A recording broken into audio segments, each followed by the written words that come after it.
Greetings in the mighty name of His Imperial Majesty Emperor Haile Selassie I, and I Divine Mother Empress Menen, and I the children of Jah Rastafari.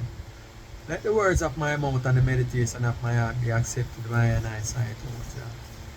Greetings ones and ones. Once again give thanks to the time so I and I can articulate Rastafari and the privilege for the ones that lending I and I here. Now, today, I and I have to give credence and pay homage to the great, honorable Marcus Mosiah Garvey,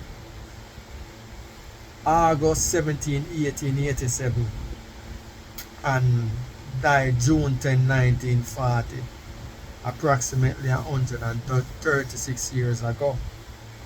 Now, I and I go just illustrate some of the accomplishments of Marcus Garvey. Now, Marcus Garvey, accomplishments. Universal Negro Improvement Association, UNIA, 1914, Jamaica started, then they ventured into America and established it in 1990.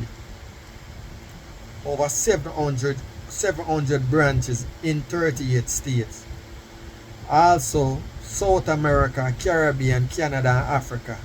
Estimated about 6 million membership worldwide.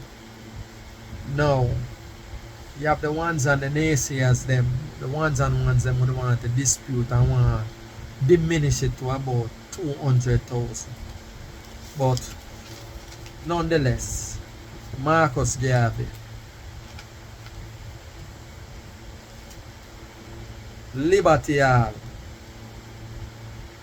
that are the headquarters of the UNIA, hotel, real estate, over 3 building, newspaper, Negro World, Universal Printing Press, factories, corporation, tailoring, seamstress, doll factory, bakery, laundry services, grocery stores,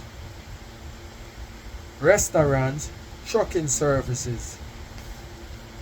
Also from the Black Cross Nurses Brigade for health and medical, African Legion Security, Black Eagle School, Potential Aviation, Black Star Line Shipping Company, 1919 to 1920 to completely black owned and operated, estimated to have sold $800,000 worth of stocks.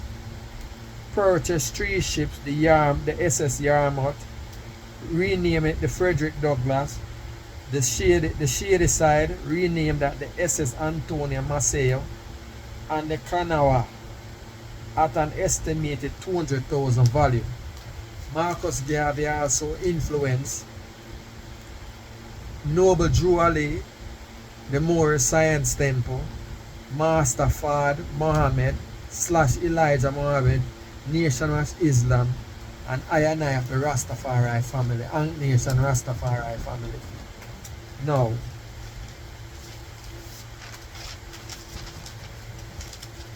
the 4th ship, the SSS Orion, he made down payment $22,500 to boost investment into BSL. He announced and rebrand the SS O'Brien as the Phyllis Wheatley to generate more race pride and progress. This is where the government fraud case stemmed, from which he was eventually convicted for in 1925. Now, even though he made the down payment on the SSS Orion, he never owned the ship yet. So them utilize that when him rebrand it and for publicity, I guess you call it PR, or what I call PR now, to generate funds, to get the money to completely own the ship. But through them do want derail Marcus, them utilize that as a ply and them convict him in a 1925. Now, the UNIA members generated a 70,000 signature drive petition for his release, which his sentence was commuted by Calvin Coolidge in 1927. The signatories declared that Marcus Garvey was not a fraud, but a man that represents race pride, unity, African cultural heritage, and Negro autonomy. Black skin advocates and informants were W.E.B. Du Bois, Asa Philip Randolph, and others, along with rats like James Wormley, Jones, Herbert, Bolin, a Jamaican that from 1920 to 1922 is 103 years, and the African diaspora has yet to duplicate the great Honorable Marcus Mosiah Garvey.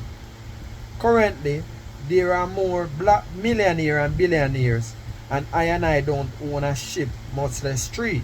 Instead, most repudiate with slander.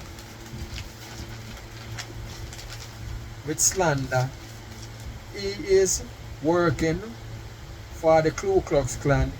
He is a scammer, but none of them was accomplished. None of them accomplished what Marcus Garvey did. In 1919 to 1925, owned 3 ships and potential 4 or more if he was not derailed by the system and black skin traitors, allies.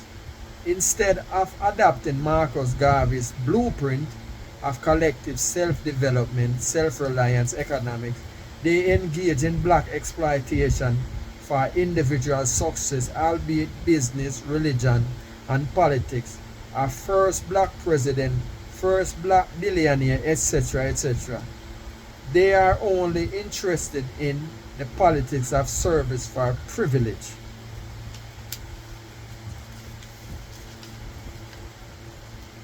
About 1951, W.E. Du Bois got indicted by the system he conspired with against Marcus Garvey. He fled to Ghana in 1961, where he died in 1963.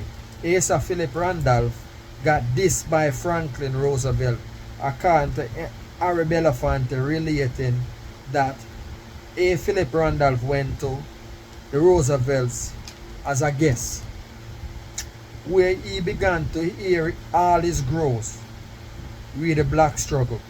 The president listened and said he understood, and yes, he can address it. Only if A. Philip Randolph can make him do it. You hear that? And only unless A. Philip Randolph can make him do it. Reminding him, A. Philip Randolph is a servant without power. From 1919 to 1925 is 6 years of accomplishment. Can you imagine where we would be today?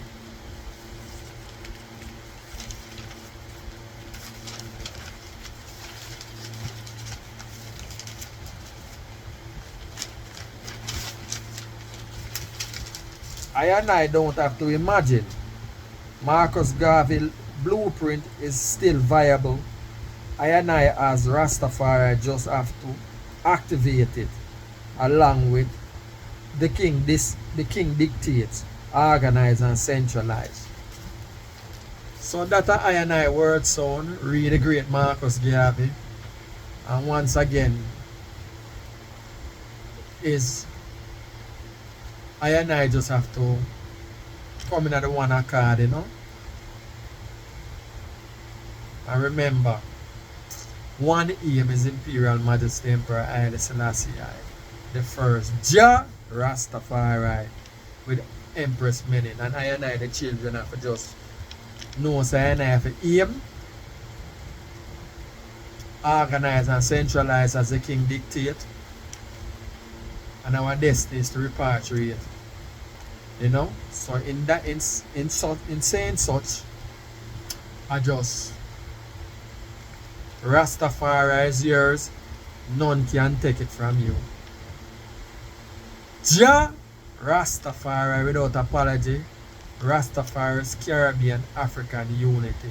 Sealer.